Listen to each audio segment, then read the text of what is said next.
UndergroundVideoNetwork.com presents the We Talk Too Much podcast. This is where the fun begins. Comic books, superheroes, sci-fi, gaming, and everything nerdy. That's it. This is just too weird. Now, here's your host of the We Talk Too Much podcast, Mike and Richard.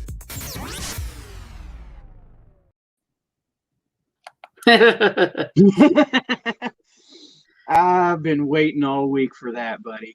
Hey, everybody, and welcome to this episode of Underground Video Network's We Talk Too Much. I am Mike Clark Kent Borat. Well, oh, God. No, that didn't work out at all. I took the glasses off and went straight in the Lex, didn't I? That did not work how I wanted it to. With me, as always, is my buddy and one of my best friends in the entire world, Richard Catterjohn. Rich, how's it going? Hey, pretty good. Obviously, if you can't tell, there's definitely something I feel like I'm going to end up talking way too much about, and it doesn't have anything to do with a certain mystical, magical woman. Again, as per usual, spoiler alerts. One of the first things we have got to talk about, Richard, 'cause I haven't gotten a chance to talk to you really, is Superman and Lois. Oh, my. Oh, yeah. Oh man, I have been excited for this since talks were circulating a while back ago, like during Supergirl and Crisis. You know what? First let me just say that I was always for Tyler Hoechlin. I love him. I think he makes a fantastic Superman. I think he really does. He incorporates what I like about a good Superman. You know, he's not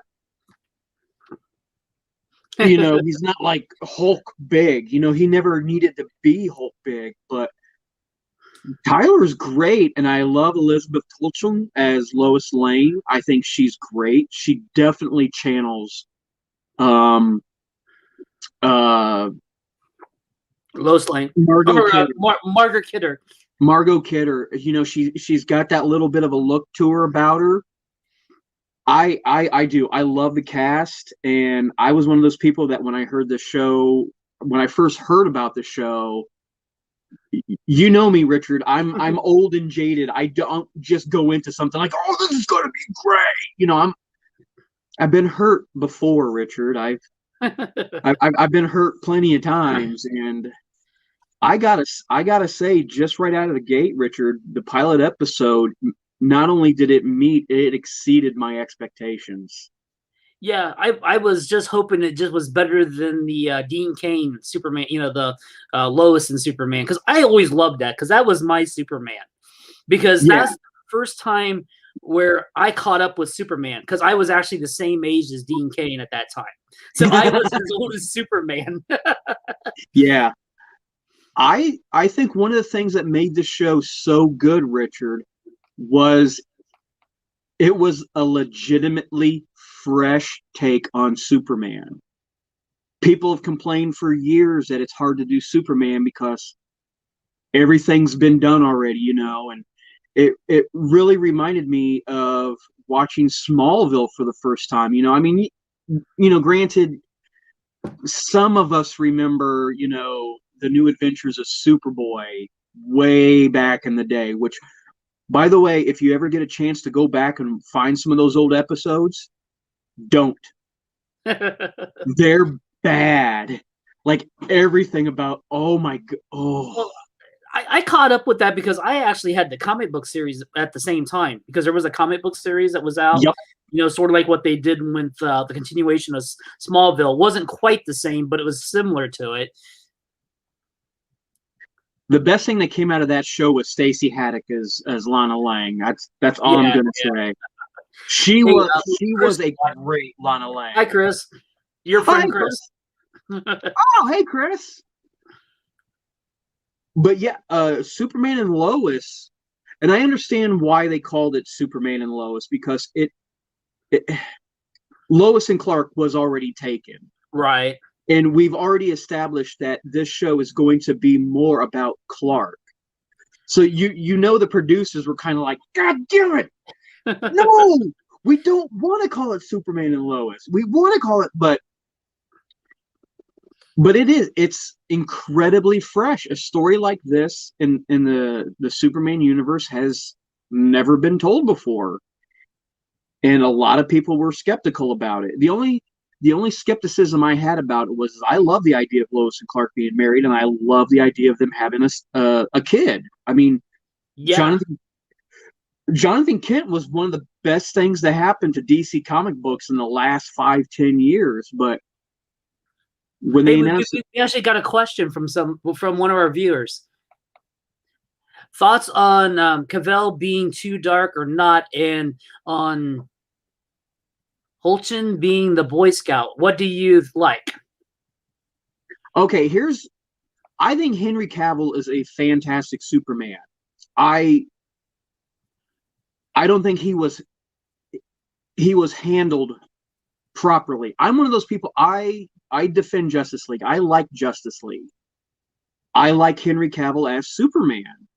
They just didn't handle him quite right. Like when they showed Henry Cavill as Clark Kent, I will fight tooth and nail, Clark Kent's secret identity with the glasses. Even I couldn't believe that one. Plus, I never even thought about it until I was rewatching it the other day. How did he get into the planet? He dropped out of high school. Yeah. How did he become this writer? I mean, nothing against, I know he had the Kryptonian side and he probably had everything memorized and stuff, but don't you need some credentials to get into a job like that? Fuck, even Smallville at least showed Clark in college. Yeah. I mean, granted, his professor ended up being Brainiac, but, but no, Henry Cavill did a great job. I think DC portrayed Superman being a little bit darker than they should have, which you can tell in Justice League they tried. The cut that we've seen already, the Justice League we saw at the movie theater, I think they tried too hard to lighten him up in a lot of circumstances. But there were moments in Justice League that I genuinely loved. When him and Cyborg, blow up the mother box and are both laying there, that was great. I love that interaction with the two of them. That was classic Superman. Just, it's like, oh, I remember how I wish I said I wouldn't die. Oh, I wish I was dead. I thought that was great. And Tyler being the Boy Scout, he definitely fits in with the CW universe. I think both are equally good, and I think both of them equally brought what their respected companies wanted. Tyler is perfect for the CW universe, and Henry Cavill was perfect for the DCU. And I like to think of them as two sides of the same coin. I'm still waiting. We got that moment where we saw, the CW's Flash meet the DCU Flash. I can't wait to see. I would love to see that happen. I would love to see Tyler and Henry team up. Sounds good to me. my opinion is they both fit for what they were supposed to be, almost like what you were saying. Yes. They're two sides of the exact same coin. Granted, one is a little bit lighter than the other, but I mean, to compare Henry Cavill's Superman to Tyler, a father of two, a loving husband, it's not fair to compare them because of the same character, but they're, for lack of a better word, and excuse the pun, from different worlds. And I, like you said, Richard, I think both of them fit perfectly for their respected universes. But Superman But Superman and Lois, man, they had me, Rich. They had me at the opening scene, man. I literally, Richard, when Clark was giving his little monologue, when they first showed Clark, when they first showed Clark with the car, right? Dude, that was pure fan. That was for the fans across the board, because there was so much going on in that scene, from recreating Action Comic Books #1. I mean, they couldn't get the exact car right, but they got the color of the car right, Richard. It was a green car. Look it up. They got the car. They got the classics 40 suit with the red boxer, with the red trunks and the black shield. Yeah. And the moment that got me, and I'm not going to lie, I almost was in tears, because it's one of my end-all, be-all favorite Superman moments ever, was from the series Superman for All Seasons. Which, by the way, if you don't have that series, pick that one up. That is a quintessential Superman book. But it was a scene where he hands the hat to the little boy, and the little boy is like, "Cool costume." And as soon as he said "cool costume," I was like, it's going to happen. And he said, and he delivered that line so perfectly. Thanks, my mom made it. I shared the meme on Facebook and everything. It's right there. I mean, it is dead on, and his delivery of it, the wholesome Boy Scout smile when he said it to the kid, "Thanks, my mom made it for me." I literally, Richard, I have no shame in this, got up, stood up, was like, rewind, watched it again. I loved it. Hey, shout out Gary watching. Sorry I couldn't make it to the meeting this afternoon. Way too much homework, but No. Gary, I did. I love the universe that they're creating, showing the juxtaposition between, Superman being there for everybody, but at the same time not being there for those who really need him.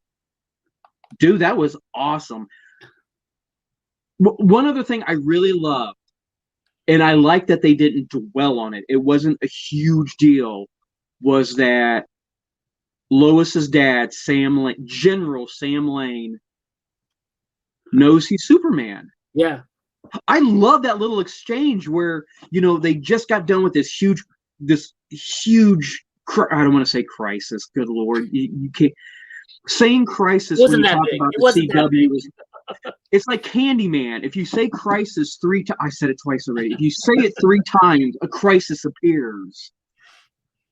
But a crisis on Infinite Krypton. But he just got done with this huge this huge thing, and just that little interaction. It's like, hey, by the way, you're pulling a lot of OT. Is the wife going to be all right with this? Sam Lane went straight into father-in-law. That was awesome. He went straight into father-in-law, and he talked about how he wanted to take Jonathan fishing and hoping that he could talk Jordan into it. That was great. It wasn't a huge deal. It came very naturally, because when we first saw Sam pull up, it was kind of like, does he? Are they going to go there? And it wasn't a huge deal. They didn't make, I know who super, it was just, hey, tell my daughter I said hi.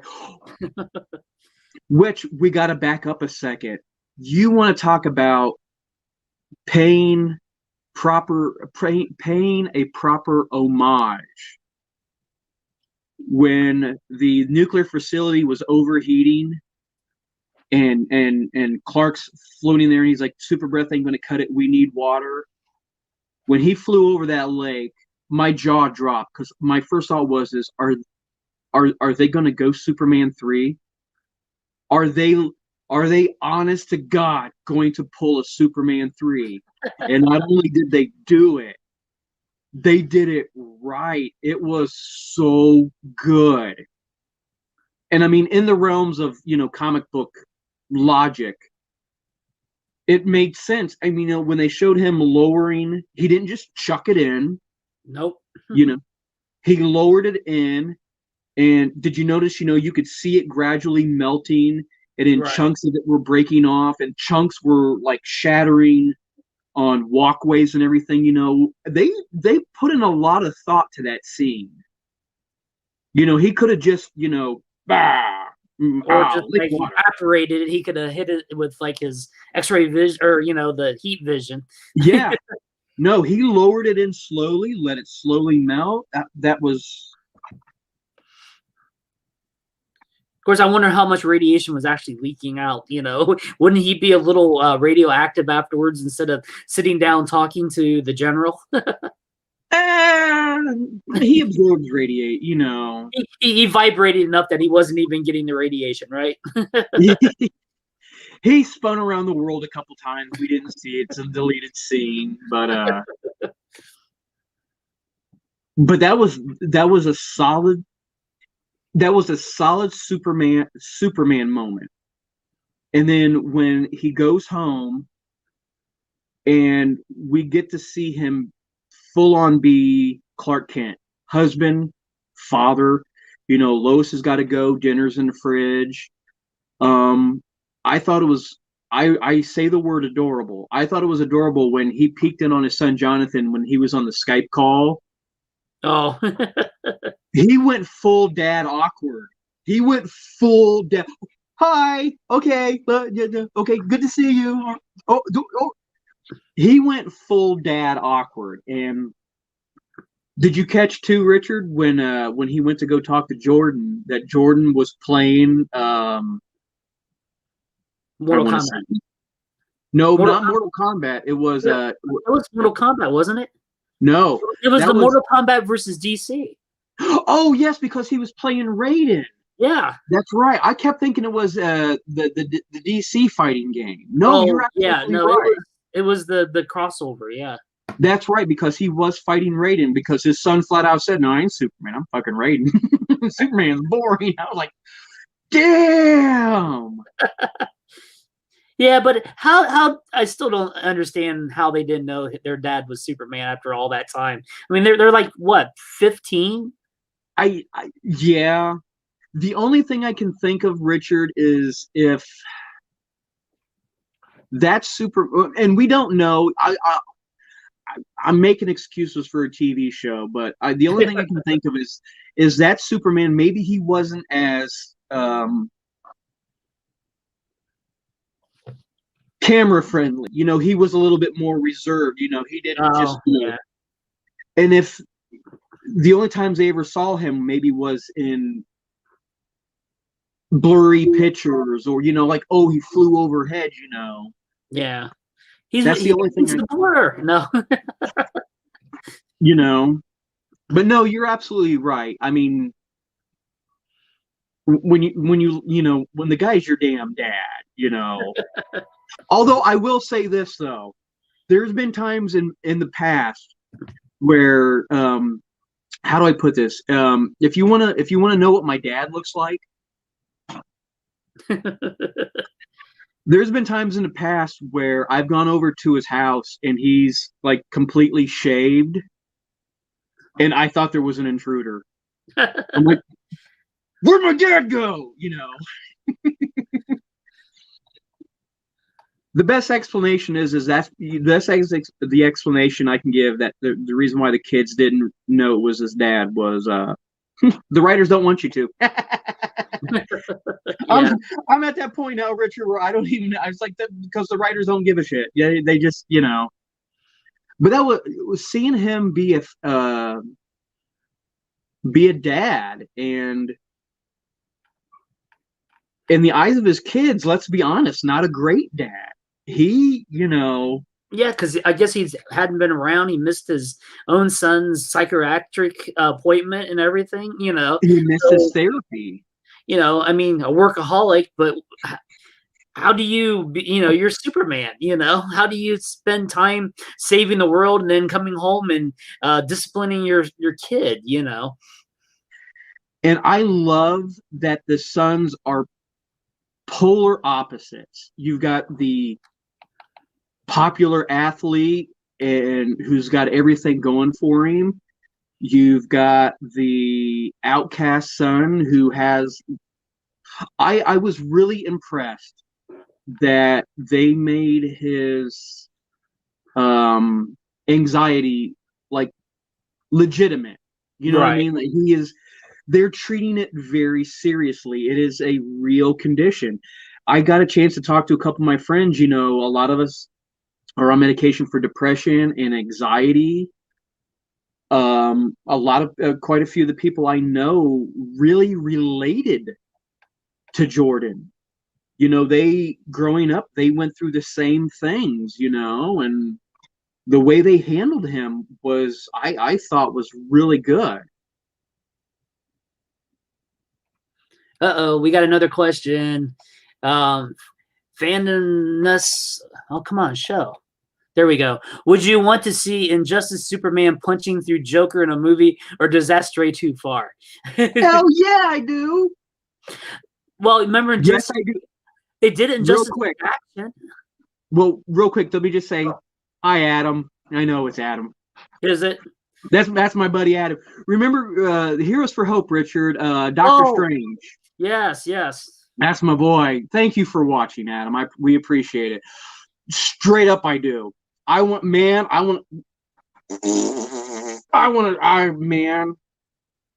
Well, you remember in Justice League Action, Superman grabs the Joker by the face? And that was in the animated cartoon for kids. Uh-huh. We've seen Superman go dark before. I mean, not, Injustice dark, but oh God, yeah, I want to see that. I want to see that from every angle. And I don't want CGI. I want practical effects. I want a torso with I want to see that so much. But we got a lot of story as to, it was a great build up where both Lois and Clark are starting to get the feeling that maybe one of the boys has. I loved Clark's worry. I thought it was a legitimate concern. He's like, well, what happens if one has powers and the other doesn't? It's like, oh shit, that's legit, Yeah. Because sibling rivalry is bad enough, but when you throw superpowers into the mix, yeah, I think they're going to expand on that, but I don't know. I actually maybe think that both of them is going to have some kind of powers myself. I think something down the road, because like even Clark said, his powers weren't manifesting the same way his did when he was growing up. I thought it was great that, again, spoiler alert, that it was Jordan that ended up with the powers. Side note. It was. Oh, sorry. It was Adam. He said. Oops. Side note. I thought this was a little great bit of trivia. Oh, sorry. Also, Sanjay watched Supergirl 1984 and the original Christopher Reeve Superman for the first time last Sunday.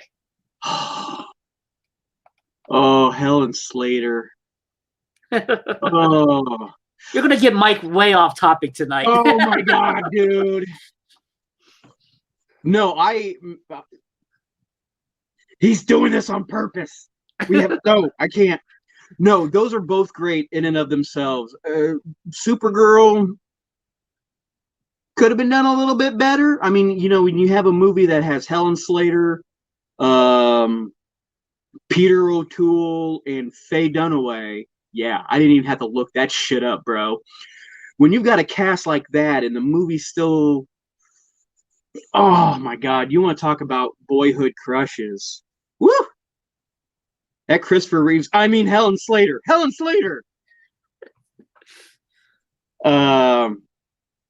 No.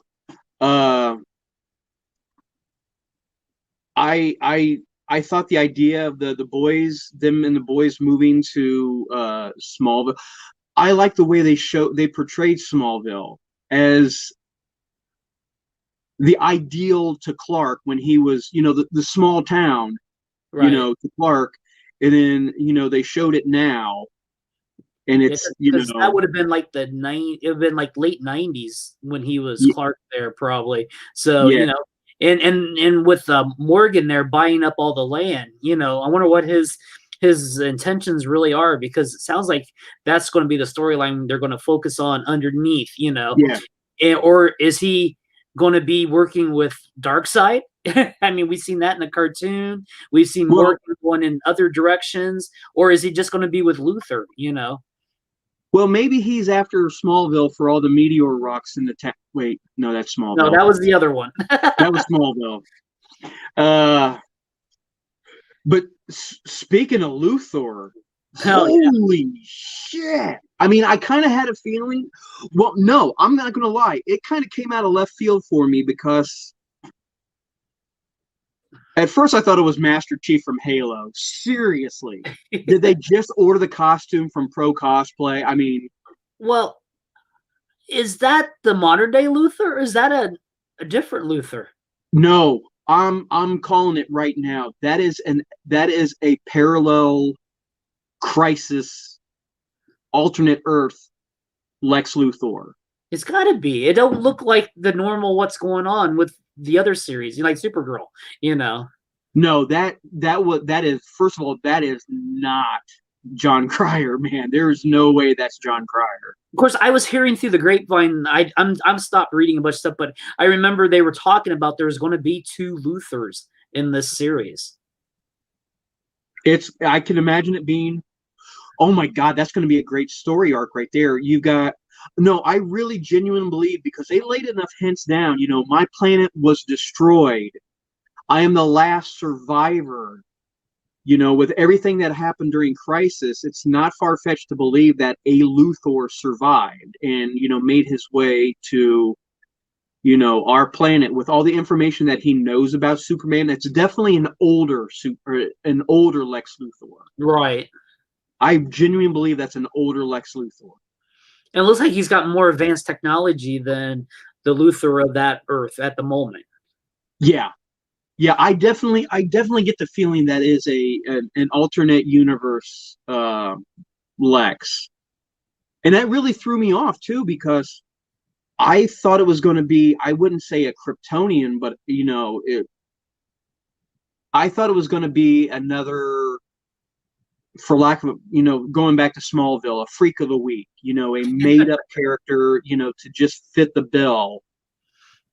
But oh man, that reveal, that was the only problem I had, Richard, was when he walked into his ship, he just dropped the helmet on the floor. Like, come on, man, pick up your shit.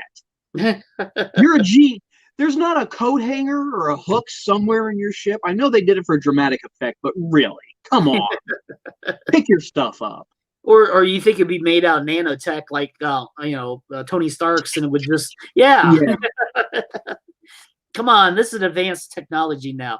But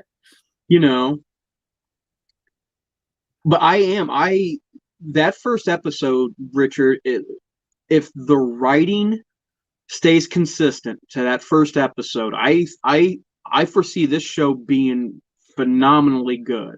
I think what I see out of it is, I think it's because of what they did with Stargirl. Now that they brought Stargirl into the mix now, and the writing on Stargirl was top notch. Oh my God. So I think now the CW shows is going to have to step up their game and go to that level, where they kind of slacked the last couple, except for like Crisis, and Crisis had its problems too, in my mind. But, it just seemed like they went through that part. Now they got to step up their game and make it even more, because I think if they want to keep their audiences, and even with HBO Max eating up everything, they got to keep their game going if they want to keep it out there. Because I have a feeling that shows aren't going to last as long as 7, 8, 9 years, Yeah.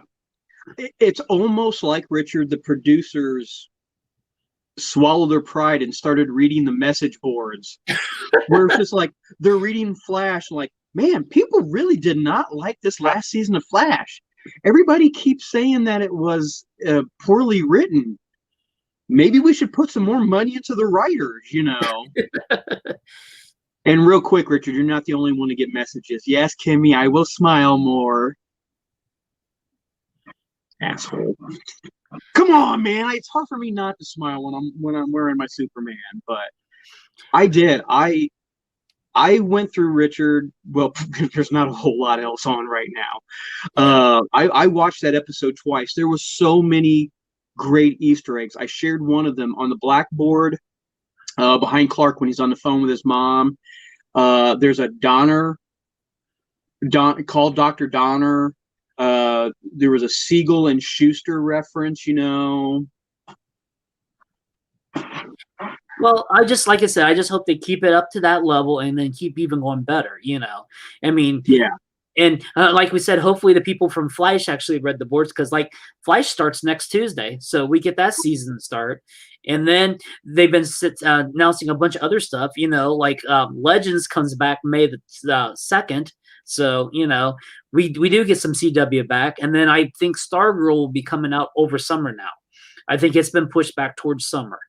And sadly, those, I mean, aside from Superman and Lois, which we got, those are the two I'm more excited about than anything is Stargirl, which, like you said, Richard, like every episode was solid throughout that entire first season. That was a great show.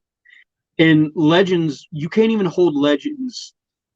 You can't even compare it to the other CW shows. It's its own thing, you know. Yeah. You know, when you have a show that will legitimately break the fourth wall and, you know, make the comment, did we miss the crossover? I think we missed the crossover, or we're not in the No. That's its own complete entity altogether.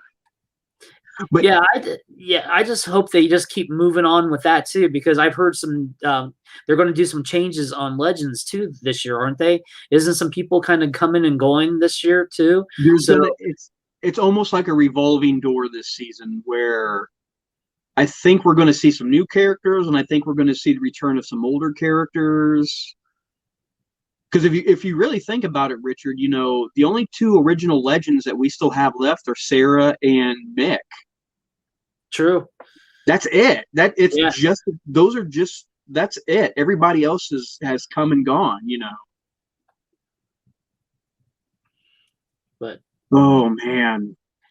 But no, well, you know, we spoiled enough for everybody, but there's at least one person I know that's watching that might not have gotten to watch Superman and Lois yet, and she really needs to, because that's, God damn it was legitimately so good.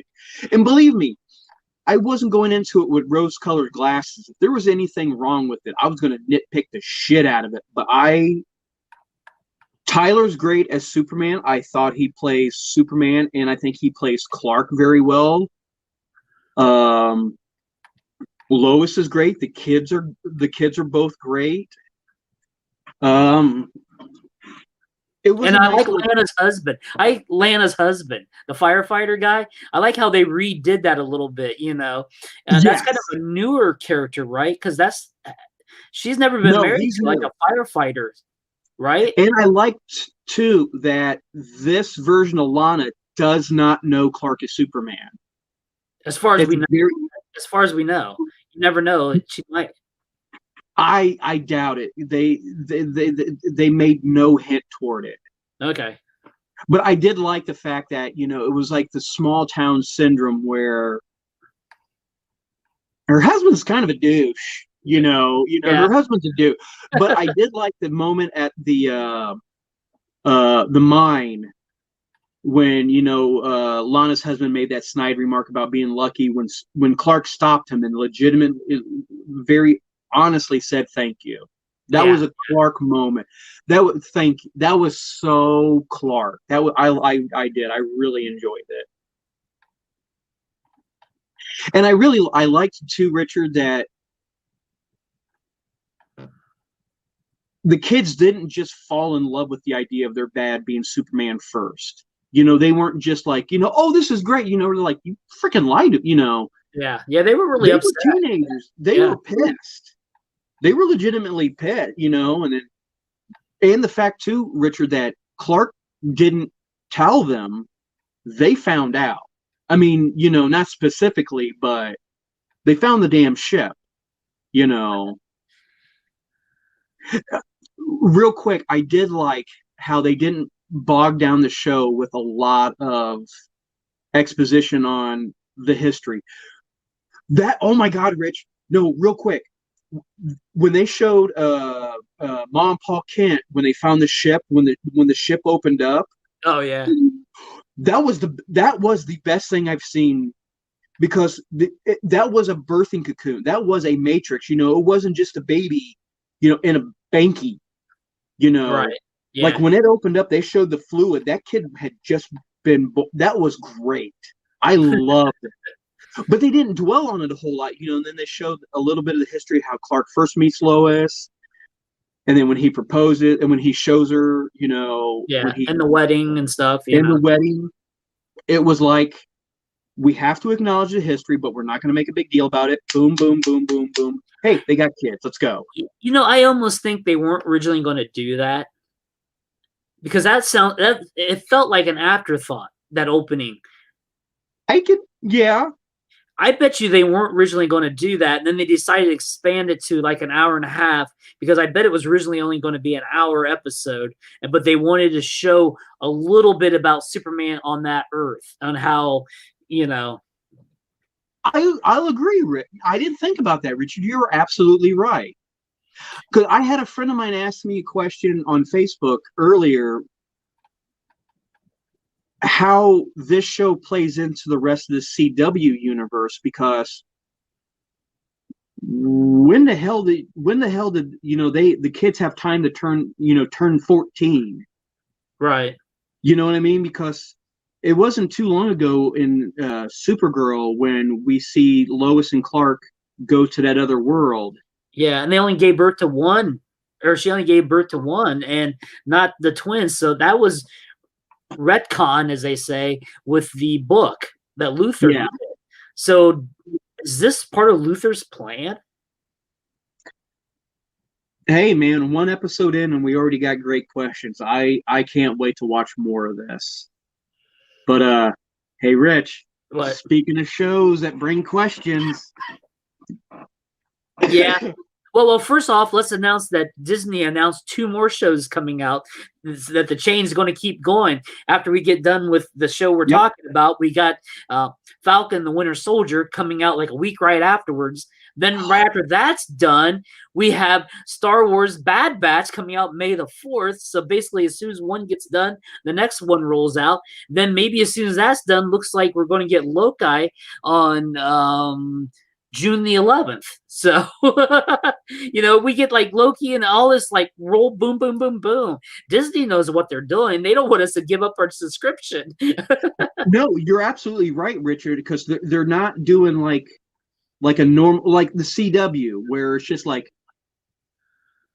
here's all these shows.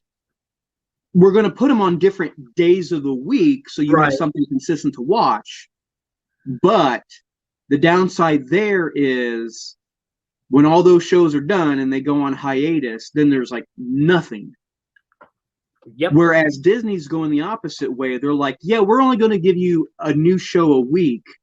Yeah. But for the next 2 years, that's brilliant. That is brilliant. That is, And then the movies are going to start dropping now too, because I think they're going to go ahead and Black Widow is going to be released to theaters. Then probably a month later or so, it's going to be on Disney. I'm not sure how Disney's plan for their theatrical stuff is yet. I kind of slipped up. I know Paramount just announced that their movies are going to hit theaters. Then 45 days later will be on Paramount Plus. Yeah. Mission Impossible and one of the paranormal movies and A Quiet Place 2 will all follow suit. So they'll be in the theaters for 45 days. Then if you have Paramount Plus, you'll be able to watch those. So that's interesting compared to what HBO Max is doing, same day release. So we'll see what happens. Maybe by the end of the year, people will start tweaking things. I think Wonder Woman 1984 was a learning lesson for a lot of those other places because it was just like, oh, we're going to let everybody who has a show watch it first for like a week or so, and then we're going to bring it to the theaters. What happens if it sucks? Yeah. If it sucks. Well, Wonder Woman dropped at the same time. Wonder Woman hit theaters on Christmas, and you got to watch Wonder Woman on HBO Max. And that's how Tom and Jerry was released Friday. It was on HBO Max and was in theaters. And that's how Godzilla versus King Kong. So, wait a minute, Tom and Jerry with Chloe Moore, Grace Moore. Yeah, it just that's on HBO Max. Friday. It's on HBO Max as of Friday. Oh, this last Friday? No, yeah, on the 28th of February. Or no, not 28th, 26th, I mean. Well, I know what I'm watching when we get done. But yeah, they have been announcing. I do. I think it's brilliant the way they're doing it. Like I said, instead of 4 or 5, new shows in a week, but only run for 3 or 4 months, as opposed to I'll take 1 episode for the next 2 years. I'm fine with that. And Disney is right on the ball when they with the Agatha Harkness theme song. I mean, they released it, and then all of a sudden it was everywhere, and then all that merchandise. They already had the merchandise website ready to launch like the next day. Boop, it was there, and you could buy all this merchandise. I'm telling you, where they learned. Here's my theory, Richard. You know where they learned that lesson from? They learned it from Witcher. All right, Garth. Jesus Christ. You gonna take some Advil here in a minute too? Little, yellow, different. It's really sad. It's really sad, Richard, when people sell out, and just, start promoting stuff, without, any kind of. No, I think they learned that from Witcher. Toss a coin to your Witcher, or toss a coin to your Witcher, because no one expected that song to blow up the way it did. That song had a life. Still, a year later, has a life of its own. And I really believe that when they wrote the song, they were like, "This is going to be big." And like you said, Richard, it's just like get all the There's a warehouse full of the merchandise, and they were ready. They were ready. They were going out the door. I mean, they knew that was going to happen. They had us hooked from the beginning because everybody knew the Agnes would be Agatha Harkness. A lot of people. I mean, the speculation was there. And even you and me, we talked that it had to be her. And then they threw us that stupid curveball on episode 7 or 6 there. with the Halloween, and then they go into 7, and then boom, and then this week was just crazy. Yeah. So we're going to jump right into WandaVision. Spoiler alerts. This one, it was a lot different paced than what we'd seen before. This was more of a.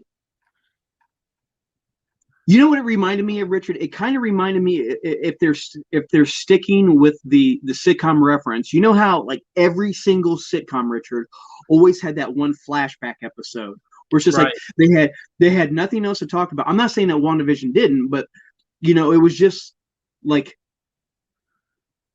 Cheers and all of them did the same thing, where it was just like every conversation led to a flashback to something that happened previously.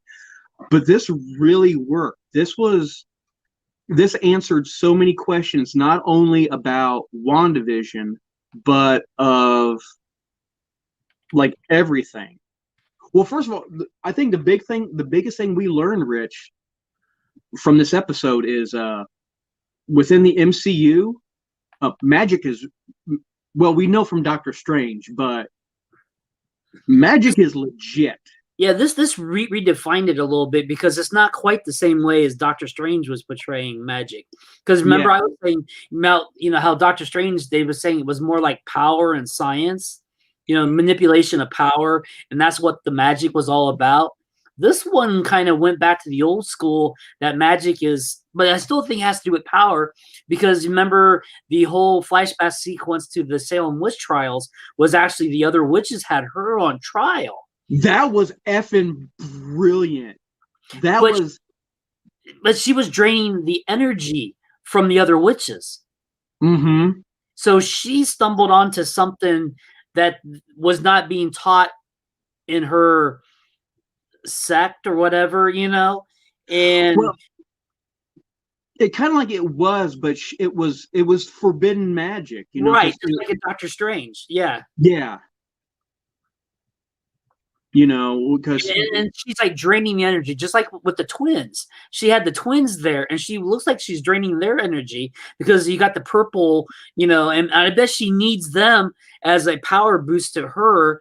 And well, we're going off the topic just a little bit, but remember how we was talking about the gems, amplifying Wanda's powers? I think all that's playing out right now, and I think the gems are back in the right place because Steve Rogers put them all back in the right place. Yeah, but it's interesting to think where they got the Soul Stone from, because all the other stones we knew, like they got the Time Stone from the Chosen One. They got the Power Stone. They swooped in, underneath Star-Lord, and stole it first. Where exactly did they get the Soul Stone from, and where did they return it? Right. But yeah, the one interesting thing to take into this is the fact that Agatha Harkness is like legit over 300 years old. That was awesome. And that was a great take, Richard. It was at first you think, when we see Salem 16, like 32, and we see her being led, my first thought is, oh shit, it's the Salem witch trials. Right. But then when they show the witches bind her hands with magic, I was like, what the shit is going on? And it was her own coven that was putting her on trial. And the neat thing too, Richard, was I don't think anything that happened after that was planned by Agnes, because Agnes genuinely seemed surprised by, like when she started to drain everybody else, it seemed kind of like that came out of left field for her too. Like she didn't know she was capable of it. Right. Yeah, I think she has. I don't.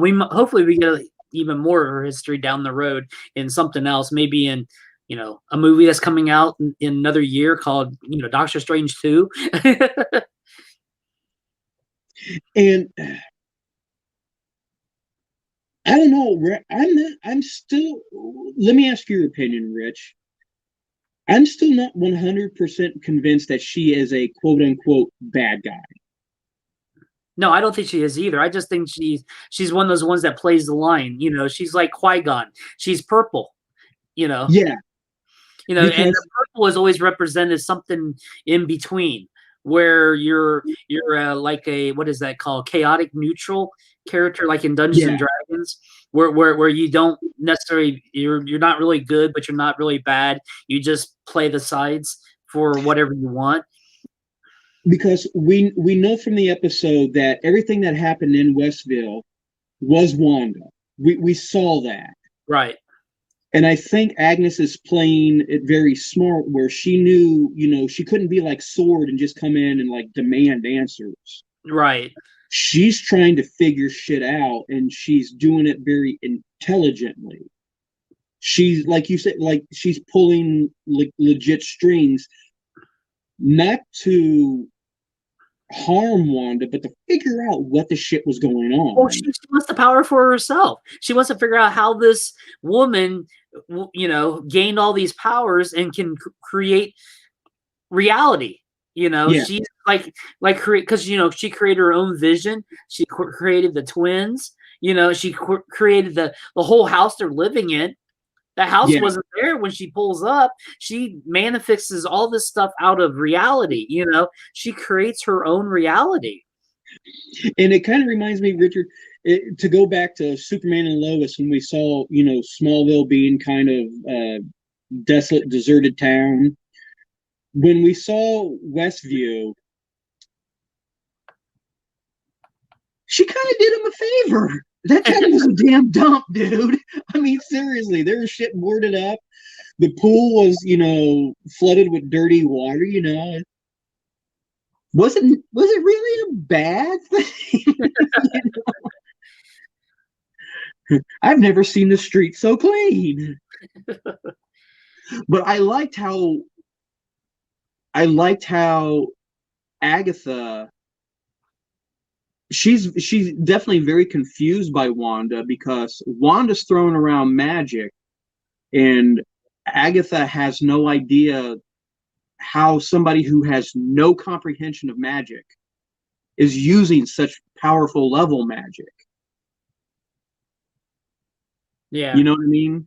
Yeah. Well, perfect example, when they're in the basement and she's got the rooms, she flat out says, like, this is rudimentary stuff, dear. How do you not know this? Right. Yeah. Well, Scarlet Witch, she's using magic, but she doesn't know it's magic. She was never trained as to be like a magic user or whatever. She's just this little girl that grew up watching all those DVDs. You know what I'm saying? And let's go back to the commercials. Basically, I hate to say this, but I'm basically right. That's her id. All those commercials. Yeah. We went through everything. We lived all those commercials all over again, and everything made sense because we got to see. Yep. I even went back. I watched the Age of Ultron again the other day. Just to see exactly how much they took out of there, and basically they didn't change nothing. Everything was basically how they were set up to be part of that and everything. I mean, except for knowing that she was the one that was in control of the gem. That one part, that wasn't in the original movie, but basically that all makes sense now. Everything that happened in that movie is making total sense now. And everybody was saying how that didn't really work back in the day. I think this series is justifying it, even though I don't know. I kind of wish it didn't in a way, but Yeah. I loved everything, and I was wrong. I was kind of ticked off. I still think it goes along with what you said about it being the id, but how I had anticipated the characters in the commercials being her mom and dad. Well, that was completely thrown out. But yeah, that one kind of bummed me out. I think they still represented her mom and dad, though. I do too. I'll give you that much. I think they still were supposed to be kind of representing them. It's just her interpretation, just like her interpretation of Petro. Yeah. We couldn't bring the body because that was way over in another continent. I love that when she said that. And it's riddled with holes. Oh my God, that was so snarky. And I liked too when they showed. Oh, you want to talk about great editing? When the family's watching TV, Rich, and it wasn't like you heard, like what was that? It was watching TV, bam. Yeah. That was hardcore. That was really good. That was, like I said, there was no anticipate. I mean, we knew it was coming, but I was expecting, like, watch out, or oh my God, incoming, or like the whistle. No, it was. Yeah. And it really explained the one commercial too, Richard, because when her and Pietro are underneath the bed and they see the Stark rocket, that flashing red light. Right. Goes back to the first commercial with the Stark toaster with that flashing red light. Yeah. Oh, that was a payoff, man. That was. But I liked how they alluded or kind of flat out said that Wanda had always had powers. It was just her interaction with the stone that like amped them up. Yeah, I think it released something else. They'll go back to like how X-Men, you have Phoenix. When Jean Grey got this primordial force and it's the Phoenix. I think they're going sort of in that little bit with Wanda there. I think there is something else going on because you got to see that then when she said the Scarlet Witch, you saw that other persona coming down. I think there's some kind of higher element that's like using Wanda's I don't want to say like using her to manipulate, like giving her the powers or something that's beyond. Kind of like the idea of the Scarlet Witch is like the Phoenix Force, Something like that, yeah. where it's not so much a person but a force, and the stone was what enubbed her with that Yeah, power. yeah, like enabled her to understand what was going on because she might have already had a mutant power, just Right.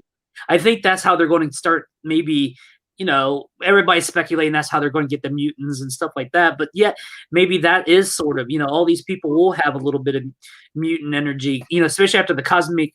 If her hex bubble would break, where is all that energy going to go? Yeah, and I like too how I like the idea that Wanda is pretty much using magic, but she doesn't know she's using magic. She thinks she's using the power that the stone gave her. Right. It's not magic, it's this ability the stone gave me, but in reality it is magic. It was just magic cranked up to 11. Well, if you go back to like Doctor Strange, magic is power. Yeah. It's like a science, just like a Thor. It's all science, just how they play Right. off Thor. It's a mystical being, but at the same time, it's just science that we don't know. Right. Or humans don't know, and that's how they interpret that and stuff. And I kind of always like that whole idea, that it's not necessarily this like Dungeons and Dragons style magic, that it's actually manipulation of power. I always see stuff as being, I don't want to say the Force, I don't want to get into all the Star Wars stuff, but that's how I kind of envision that the magic works, like especially after watching Doctor Strange again. Yeah. Like even Doctor Strange and the witches in Scarlet Witch, like I really doubt you're ever going to see them like with a cauldron mixing potions or whatever. Right. It, like you said, it's a force that they're channeling. But she did take Wanda's hair and then used it. She did, and that's sort of like an old magic, But if you want to use the sci-fi, she has her DNA. Yeah, yeah, yeah. That's how I looked at it, kind of too, because that was like she used her hair as a key to open up that door to her own id, so they wouldn't find her mind. Yeah, she needed that little bit of DNA to solidify that spell, or open up to be like the key. She used that as the key to open up so she could get inside her mind. The only one problem that I have, Rich, and I'm going full on nitpick, was when they showed the flashback of her being in the Avengers mansion or the Avengers compound, watching TV. She would have still had the accent then. That was right after Age of Ultron. Like we're talking days after. True. She would have still had the accent then. At least that's when we think it was, Yeah. They might have been in training for a little bit, you don't know. Yeah, but I did like how Agnes called her out on the accent. Like, ooh, it comes and goes, doesn't it? I was like, like she called her out on that accent, Maybe that's a manipulation of her power. Possible, yeah.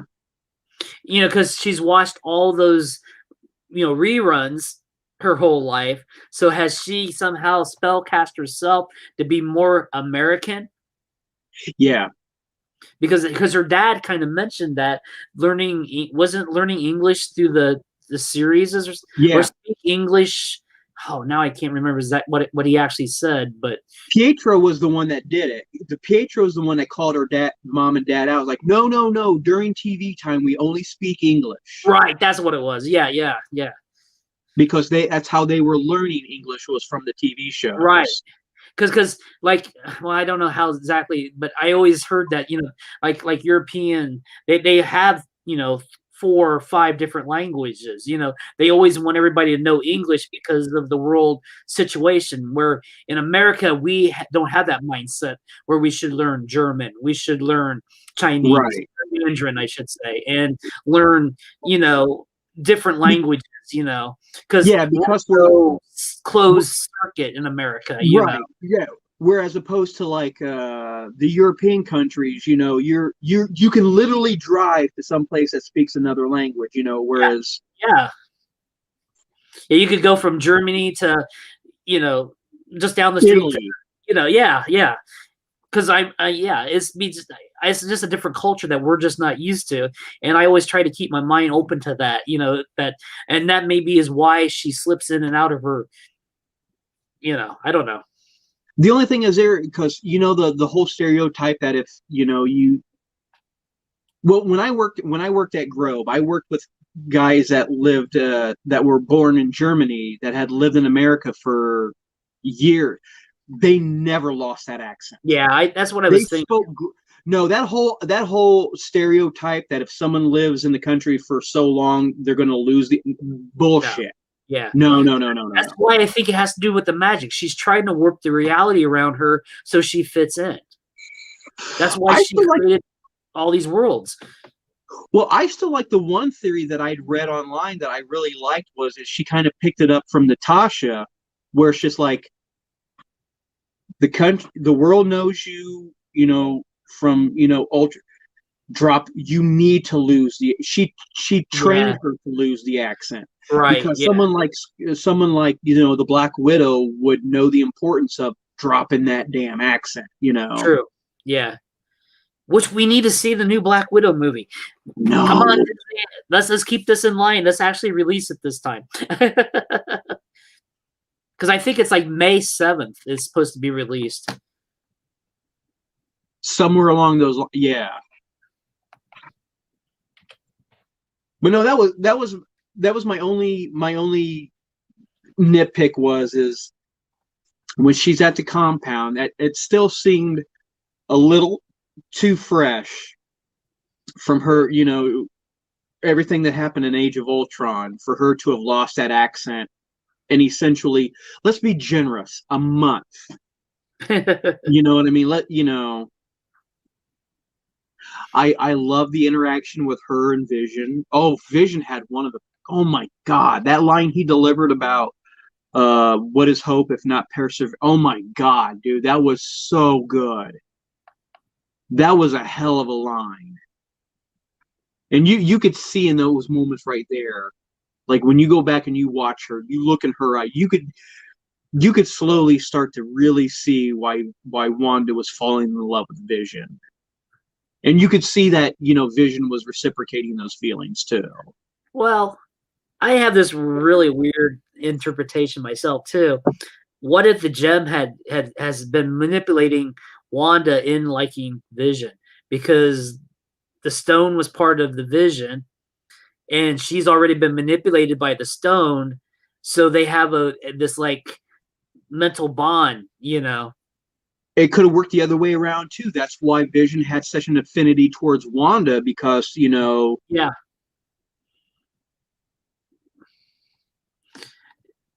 But we also got another question kind of answered. Well, we learned how big of a dick the director really is, because he's been lying from day one.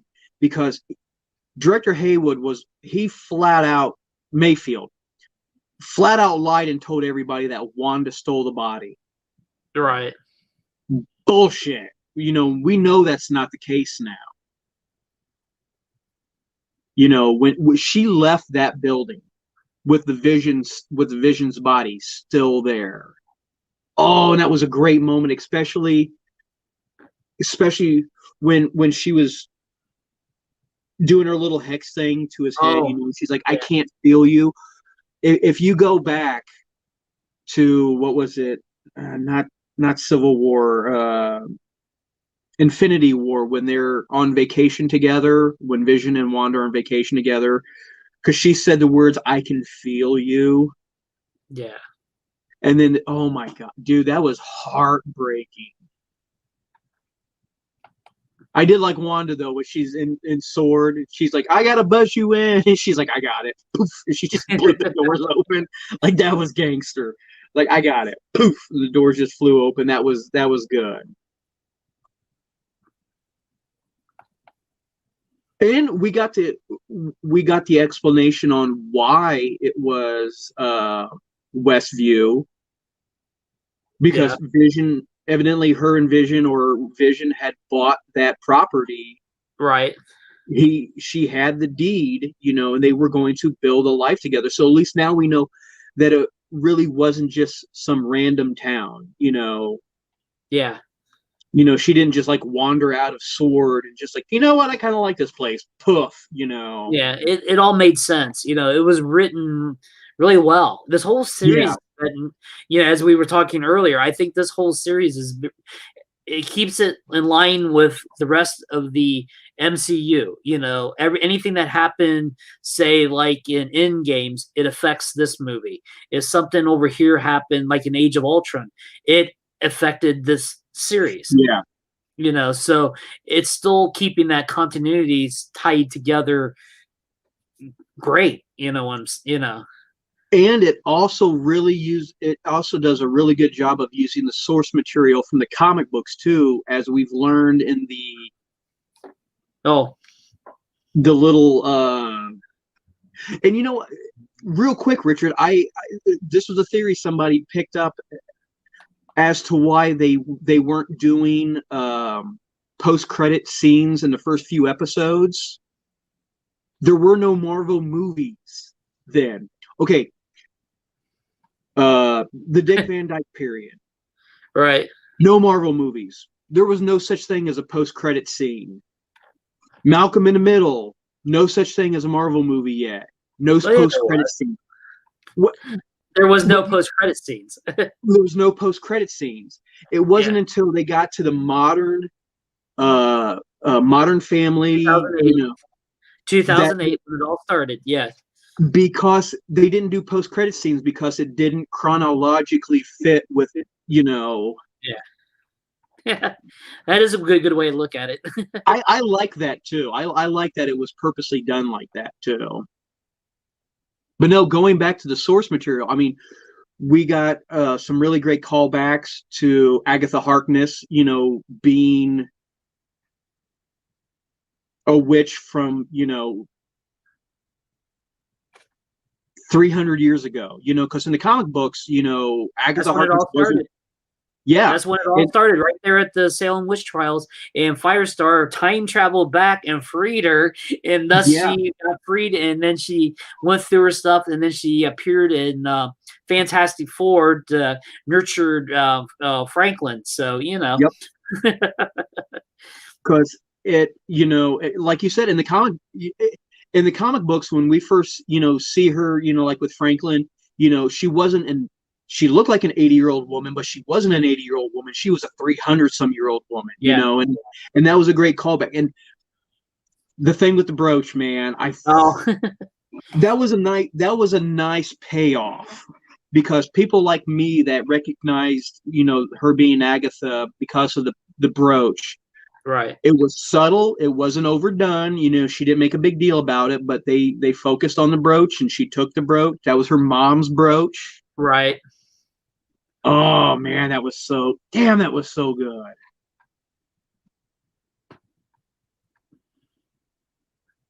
But yeah, we learned that God damn it, what was this? I keep wanting to say Hayward because I think I've still got Legends of Tomorrow stuck in my head. Haywood. But we learned that he well, let me ask you this, Rich. I felt that the pendulum swings both ways. Like, we know he's a lying bastard, but he's a government official. Yeah. But they had his body, they had Vision's body. There was a couple of times he kind of made a point, where it's just like, yeah, but that's $3 billion worth of, adamantium. We can't just like bury in the damn dirt, Yeah. And it wasn't just like a ceremonial thing. Was like if she took Vision's body and buried him in the dirt, how many other countries or evil organizations at some point would have found out about it and dug that shit up? Right. Yeah. He had a legit concern about, disposing of the body. Or but I still don't understand why Steve Rogers didn't bring the gem back to him at the end. If he was going through time and putting the gems right where they're supposed to be, Why didn't he put the gem back and bring Vision back to life? That makes no sense. Richard, that was the question I asked earlier. If Steve returned all the gems to the exact moment that they were taken, we never exactly saw the exact moment that they took, the Soul Stone. So we don't know where we saw Thanos rip it out of Vision's head and put it in the gauntlet. We know right when it disappeared. Yeah. So that's where it should be put back. It should be put back and put back into Vision's head and bring him back to life. Yep. it makes no sense. But did you know where did Steve put it? So where did Steve put that gem? Exactly. Where is it right now? Does Wanda have it? Does Wanda have it? Well, that's an interesting question, Richard, because when they showed Wanda like exploding her powers and making everything, did you notice that when she was forming Vision, that wasn't purple or the red magic? It was yellow orange, like the Soul Stone, right? Or the Mind Stone. Mind Stone, yeah. The Mind Stone. Yeah, his in the comic books is Soul Stone. In the MCU, it's the Mind Stone. Yeah. But did you notice the color changed? Right. So does she have some way or another? Did she get the stone? That's what I don't know. I see that whole part doesn't make no sense to me. What did Steve Rogers do with the stone if he was putting them where they're supposed to go? Maybe we'll find out later on that he gave it to Wanda. Yeah. Like they're there on the battlefield. The battle's over. They go to get his body. Well, intelligently, because if Steve went to return at the exact moment it was taken, and that moment's not there anymore, Vision's body's gone. Sword is already coming. Shit, he don't want it. I can't touch this damn thing. Hey, Wanda, come. Yeah. Maybe we'll find out. Think that's just funny, and then they would have to, and then Haywood said something about they needed the energy that they took from Wanda activate Vision, So is the Mind Stone power through Wanda went to that piece of equipment that they took the energy out to put back in Vision to activate Vision?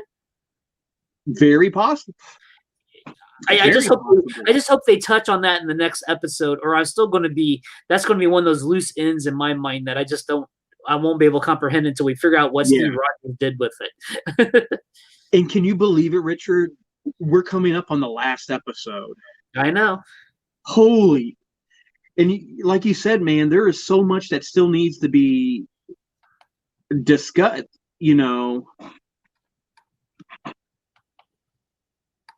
Maybe the last 5 minutes is when Doctor Strange shows up and he's like, I got it. And then it's like, to be continued. I bet you anything we see the words to be continued, motherfucker. That won't be until next year. Yeah. Because Doctor Strange doesn't come out until next year.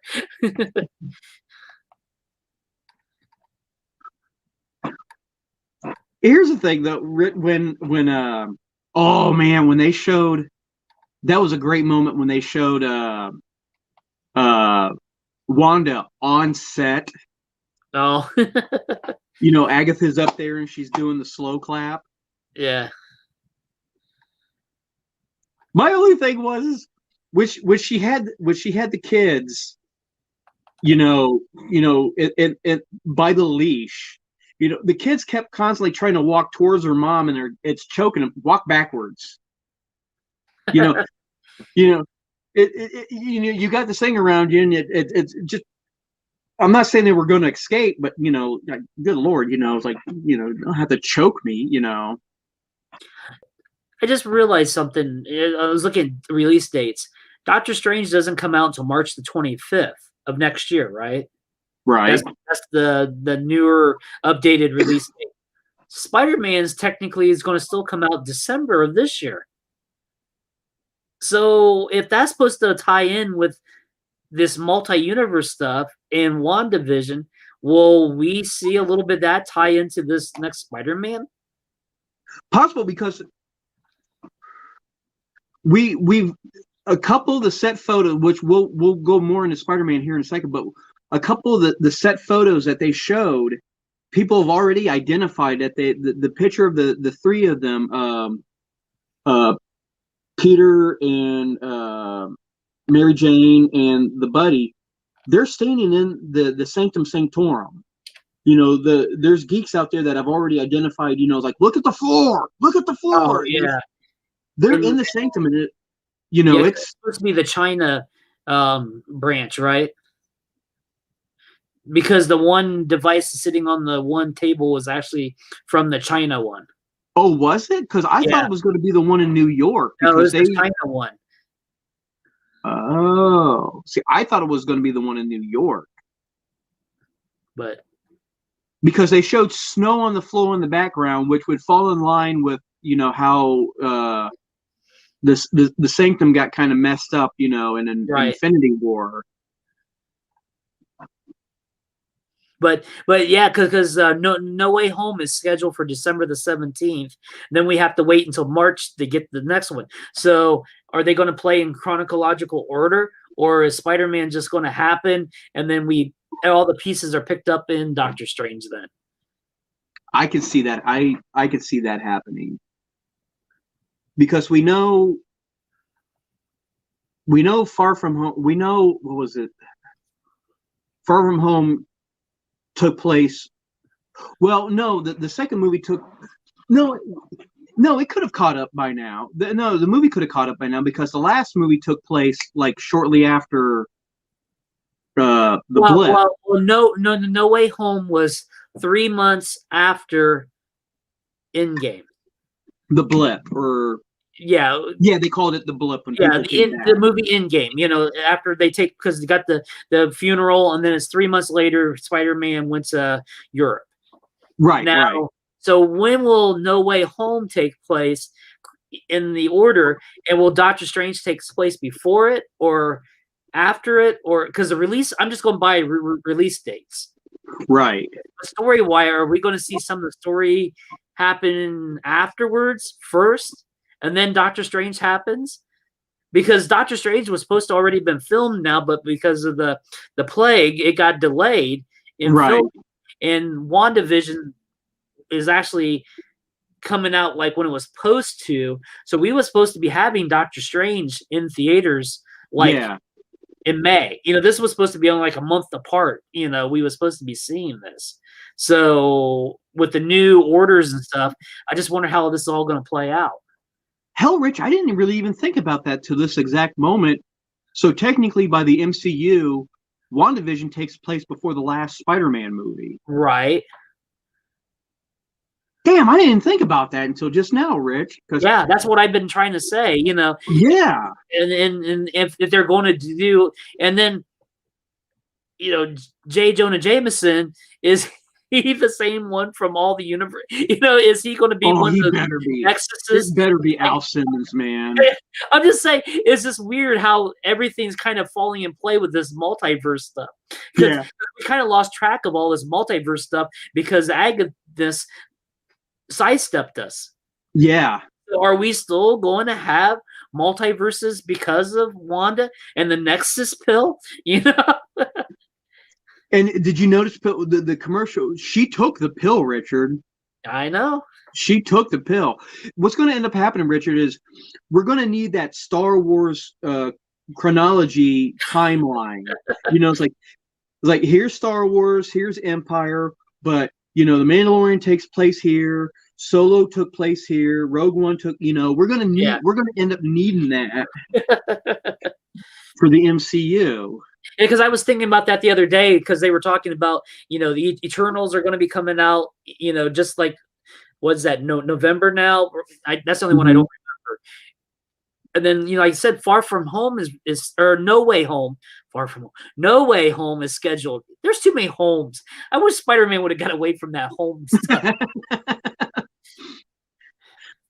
least they're not calling it Spider-Man 3. Oh. If I see Tom Holland do jazz hands, I swear to God, I'll riot. Oh, man. But man, let's talk.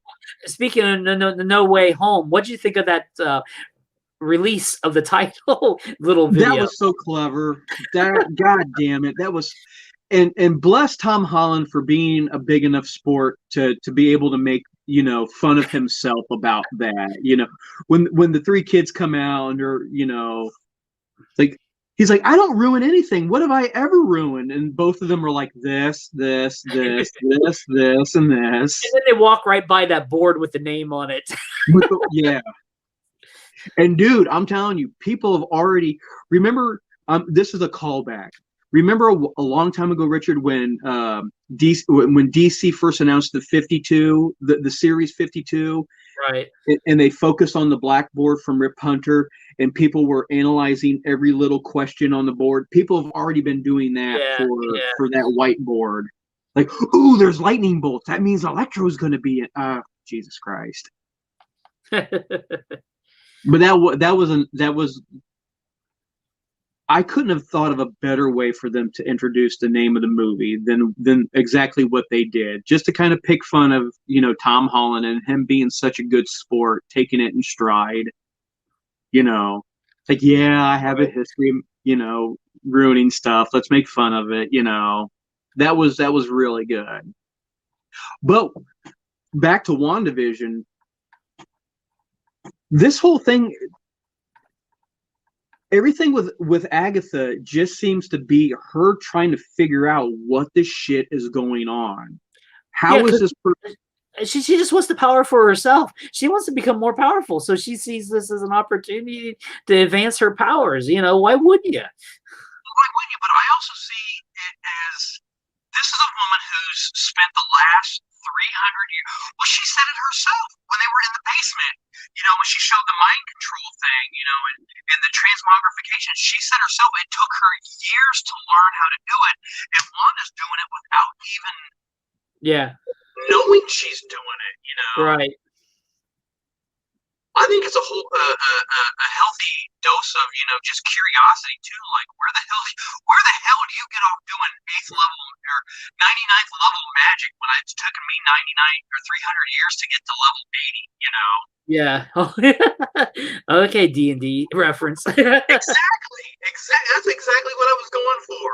Think about it. You're a diehard D&D person. You've been playing your character for 5 years, and you got to level 80. You're just learning how to do these spells, and all of a sudden, your DM's cousin comes in out of nowhere to fill a seat, and all of a sudden, he's whipping out level 99 magic. Like, whoa, time out, bro. This is bullshit.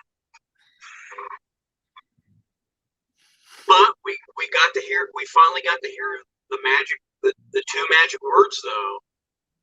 And when evidently the concept of the Scarlet Witch is more than just a code name. Like you said, it's like you said earlier, it's like the Phoenix Force. Yeah. Because it was the way that Agatha said it. She goes, "Oh my God, you're the Scarlet Witch." Right. Like this is something canonically she's known about. Like the Force for probably 300 some years. It's probably something that was passed down, Yeah. through the centuries. I just was thinking, like you said that and everything, and I still think it has to do with the stones somehow, because Doctor Strange, he had his stone, so I think the stones have to influence this beyond what we're even thinking. I just think they're going to incorporate all that. I don't know. I just hope that's what they do. It makes sense to do it that way, but. And hey, if we've learned anything from Marvel comic books, it's probably not the last time we've seen the stones. Right. We had, what was it, Infinity War, from the comic books, the Infinity Crusade. Gauntlet, yeah. Yeah. But yeah, when she flat out said, you're the Scarlet Witch, like you could hear every nerd across the world go, "Ooh, she said the thing, Yeah. Well, let's jump in. Let's talk about that post-credits scene, though, man. Talk about a callback to the comic book. books. Oh yeah, definitely. They they follow the comic books, some of the main story points really well, because the kids, Vision and Wanda being married, Vision dying. Right. They, in the comic books, they brought Vision back, but he, I don't want to use this pun, but was a shell of the man that he was when he was all white. Right. Yeah, because he stripped out his memories. He lost all of that. Yeah. He lost his soul, is what it. For lack of a better word, he lost his soul when they brought him back, and he was the all white Vision. Right. That was that John Byrne run on West Coast there. Yeah. Yes, it was the West Coast Avengers. Yeah. But I could see them using him reprogrammed because they want to use him as a weapon, basically, because sword is what's the sentient SW weapon, and he's the most advanced sentient weapon that there is. Right. Without the Soul Stone, he's just an android. Yeah. So, what we're gonna end up seeing on that last episode, Rich? We're gonna see a Vision on Vision fight. It's gotta. Yeah. Well, I think that's what Bentley was talking about. He was going to have that surprise guest star. I think he was talking about himself playing. I do too. When Paul Bettany said that he was finally going to get to work with somebody, I can't remember the exact quote, but somebody he's been looking forward to working with forever. It was like, it's himself. Yeah, he wants to work with himself. And what about this? Maybe this is where we get the Vision back. We have the body. Yeah. We've seen Wanda recreate him, and like I said, when you watch it, you see that flow of energy. It was very, Mind Stone colored. Yeah. Maybe that's how we get the two of them, brought back together, and we're going to see a proper return of the Vision. That could be. I was noticing something strange. I was looking on IMDb. There for a while, they were calling Olsen's character Scarlet Witch and Wanda Maximoff. They erased all the Scarlet Witch. Ooh. They're only calling her Wanda Maximoff for all the episodes now. There is no mention of Scarlet Witch. Ooh. I wonder what that has to do with anything. It probably has nothing to do with nothing, but Yeah. So what do you think, Rich? I wonder how they're calling Vision. Nope, he's just credited as Vision in all the episodes, Bentley. That'd be funny. He was credited as Vision 1, Vision 2. Oh, no. What do you think? Like I said, we're coming up on the last episode, Rich. Do you have any kind of predictions? I just don't think it's going to end. Yeah. Like I said, I know that probably pretty sure, and I think this just gets you ready to go into, like I was saying, Doctor Strange, a little bit in Spider-Man, and into Captain Marvel too. I just think this is just a stepping stone. Yeah. And I don't think they're going to do. I don't think they're going to do another series of WandaVision. I don't. I've read that from multiple sources that that season 2 has not been picked up or announced or even talked about, because I think they need to. I think they need to take these characters into other places. I think Wanda needs to go off with Doctor Strange and do all the magical stuff, and hopefully Agatha could go that way too. I think that'd be cool. But yeah, or maybe she'll pop up in Fantastic Four. Who knows? And we got it. With the introduction, we're going to see another one that nobody's really talked about because it hasn't really made that much news. Is Hawkeye is still. I'm still seeing set photos. Oh yeah, that's still there. So we've got Kate Bishop, we've got the boys. The idea of the Young Avengers. Right. I want to see that. American. The female character. Oh, America Chavez. Yeah. I went blank there. We know she's going to be coming up. So, and then we get Ms. Marvel because the series has been announced and they cast her already. you know, and she's going to be in Captain Marvel 2 plus her own series. So, you know, I hope that Marvel's using these series as a counterbalance to the movies. And now they're even talking about all the Netflix stuff is now open game and maybe returning to, you know, the cinema, you know, the Marvel, the MCU. That's how, you know, and actually be in the right place, you know, because I would love to see, you know, if they're going to do Matt Murdock as, you know, Peter Parker's lawyer, that'd be perfect way to reintroduce. Damn, that would be so awesome. I just hope they do that. You know, I know that's a lot of rumors, and I know I decided not to trust any rumors anymore because they're just rumors. Dude, here's what I would love to see. Peter Parker hires Matt Murdock to be his lawyer. J. Jonah Jameson hires Jessica Jones to investigate Peter Parker. That'd be funny. Oh my God, that would be so cool. But yeah, man, one more. I mean, really, I can't believe, Richard, that we've got one episode left, and there's so, like, everything that could possibly happen in WandaVision still feels like we're about 4 episodes away from, you know, the finale. But no, it's next week, man. As far as we know, unless we trust the rumors that there's a magic 10th episode. I don't think so. I just don't see that happening. You know who started that rumor, Richard? What? It was Agatha all along. Because she was her own show. That was one of the memes I saw, Richard, I thought was freaking hilarious, is when they showed Agatha, when she says, and I killed Sparky, except this one says, and I started the rumors of an hour-long episode. But yeah, dude, you were right about, like, Marvel knew what they had with Agatha all along, and they had that shit prepped they had that stuff in a warehouse just waiting to hit the ship button. And this isn't like aftermarket, for lack of a better word, like Etsy stuff. Like, no, this is like licensed product, you know. Oh yeah, because they had a whole page set up to be able to order it all and everything. That like dropped the next day. That was so crazy. Well, even the song dropped on Spotify like the next day, because I did that out of curiosity, and it wasn't like they just took the audio from the show. It was mastered. It was, you know. Yeah, well, a lot of the wordplay was used in a lot of the opening themes too. It's been used throughout all the episodes, so they knew it was coming. So, you know. Yeah. Oh man.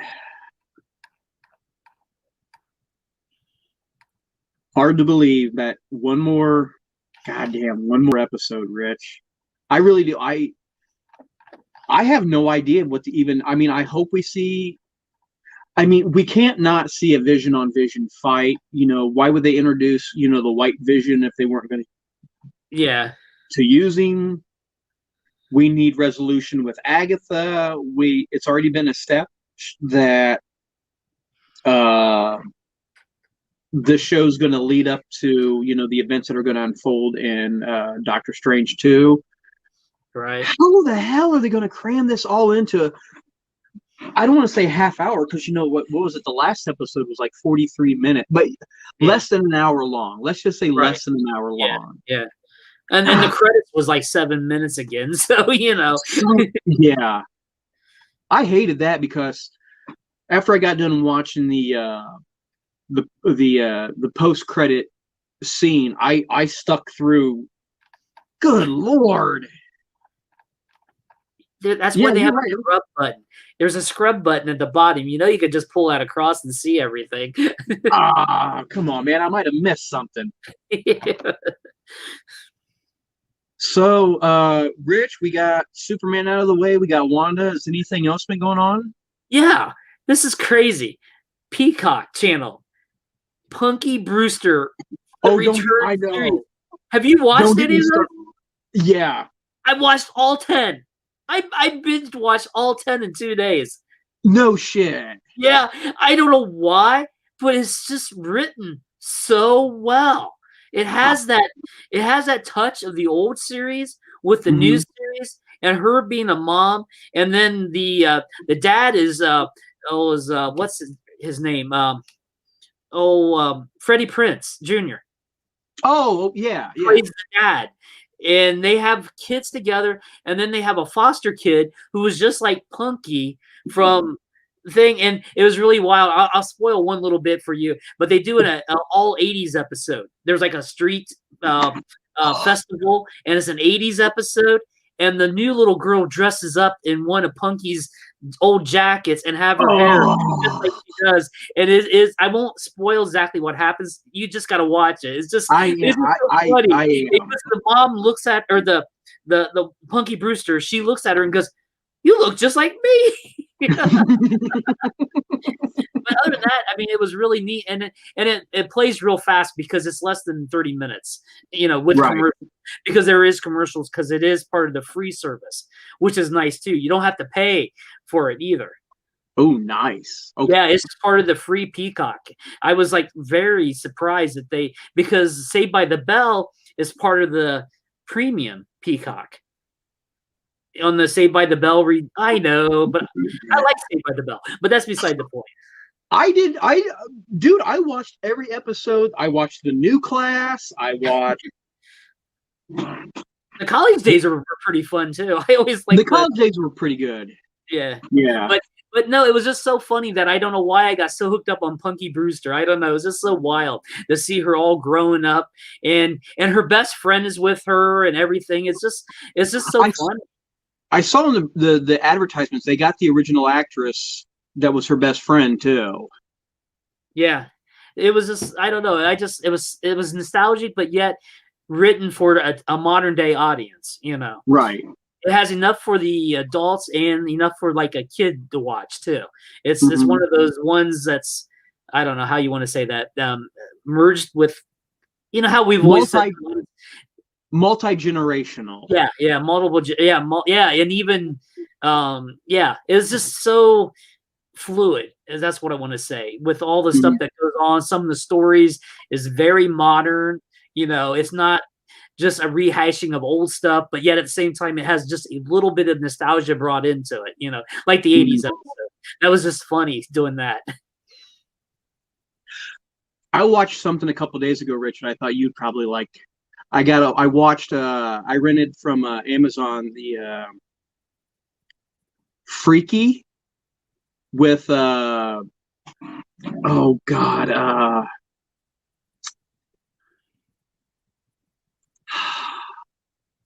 on.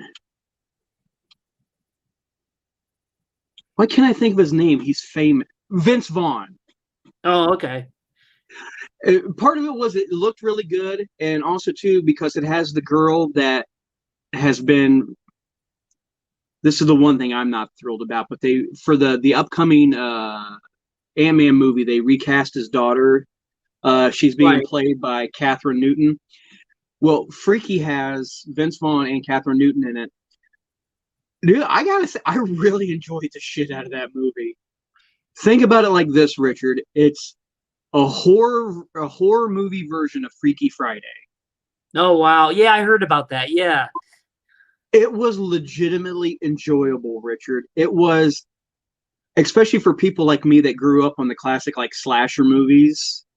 Right. It reminded me of Scream in that, it was like a callback to the good old fashioned slasher movies. But there was I really enjoyed it. The idea is that Vince Vaughn is the masked serial killer. Catherine Newton is like the underdog nerdy girl, and one way or another they switch bodies, and now Vince Vaughn's channeling his inner like 17-year-old girl. It was legitimately, it was a really good. I really like that one, Rich. I think it was done by Blumhouse, yeah. Blumhouse. And it definitely had their feel to it too, because it had really good tongue-in-cheek humor. It was at the same time, like probably the Happy Death Days. Yes. Yeah. Where it had really I love those. Those are great. Those. Oh, dude, then watch Freaky. It was because it had that really good sense of humor. But like when they showed people getting killed, oh dude, it was oh yeah, it wasn't just like they cut off, like and just showed the blood splatter on the wall. Oh no, dude, they showed like yeah. Yeah, I watched that. I really liked that one. That probably been one of those ones I would have went on a Monday to watch over at the AMC and used my pass. That would be my Monday movie because I always like watching this because that's when I watched Happy Death Day too. I went on a Monday because there's nobody at the theater because Mondays or Tuesdays. Well, Tuesdays they have the specials. So Monday is like one of those weird days at the movie theater when there's nobody there. Yeah. This was definitely a good matinee movie. I really did enjoy that one. Other than that, I mean, it's been kind of slow in comic books. I got my books this week. There was nothing really. I purchased 2 more of the Future State books. Well, that's just because they were like, right? Huh? That just wrapped up, right? This week, or is it next week? Yeah. Yeah. I picked up, what was it, Batman and Superman, which I liked the first one because it didn't feel like a Future State book. It just felt like a normal DC Universe book. Okay. Really liked the first one. The second one kind of let me down. Aquaman was really good, though. I really liked Aquaman because it's like in the future with Arthur and Mira's daughter. And it was really unique the way they did. I like that one, but one thing I read, it was in an upcoming like it might have been like a previews catalog, but one of the books I've been buying is the comic continuation of the TV show Firefly. Okay. Which has been really solid. I really enjoyed it, and I'd heard that upcoming issues are going to take place. Well, when I say in the future of the Firefly universe, where Zoe and Wash's daughter is now grown and she's taken over. She's been handed down Serenity. Oh, okay. So I'm interested in seeing where that goes. Other than that, Rich, I'm tapped out, man. You got anything? I just saw where Animaniacs has been picked up for a 3rd season. 3rd season, I know, man. The 2nd's not even out yet. I know. Like, I had to, after I read that, Richard, I had to jump back on Hulu real quick to make sure that I didn't miss season 2 by accident. And I'm like, no, they've already greenlit season 3, and season 2 hasn't even dropped yet. Oh shit, Rich! Okay, this is the last thing I'm gonna bring up. Some of the biggest news in geek culture right now is the announcement of the Avatar Studios universe. Oh, that Nickelodeon. It's gonna be on Paramount Plus. Yes, but the original creators of Avatar: The Last Airbender and Legends of Korra have not only announced that there's going to be new episodes within the Avatar universe. The first thing that's going to drop is they're doing an animated movie. Nobody has any idea yet. They haven't said yet what specifically it's going to be, if it's going to be something completely original, a continuation of Avatar: The Last Airbender, or the Legends of Korra, but the original creators are behind it. Oh my god, dude. My feed blew up when they announced that, man. So I'm super, super excited to hear more about where that's going to go. The idea that they're going to do an animated movie, like everybody's fingers are crossed, it's going to be a continuation from Avatar: The Last Airbender. I had mentioned last. I think it's going to be, because I think Paramount Plus is really trying to get stuff out there. They want capture all that. I mean, they have Nickelodeon under their belt, so they have all the stuff that they can do that. So hopefully they can bring all those out, and then they'll put it on Paramount Plus first to get you to subscribe. Yeah, and if they're smart, there is really good source material produced, because I had mentioned it last week, Richard. I had just picked up the newest issue. It was like a mini graphic novel of Toph Beifong's Metal Bending Academy. Right. Brand new, just came out like a week or so ago. Yeah, that's that Dark Horse series, right? Yes. Okay. And produced through Dark Horse, but it was produced. It's under the Nickelodeon banner, so everything is within canon. They completely reference the show. There is a huge, great pool of source material that I really hope they draw from. I mean, if they even go panel for panel, I don't give a shit.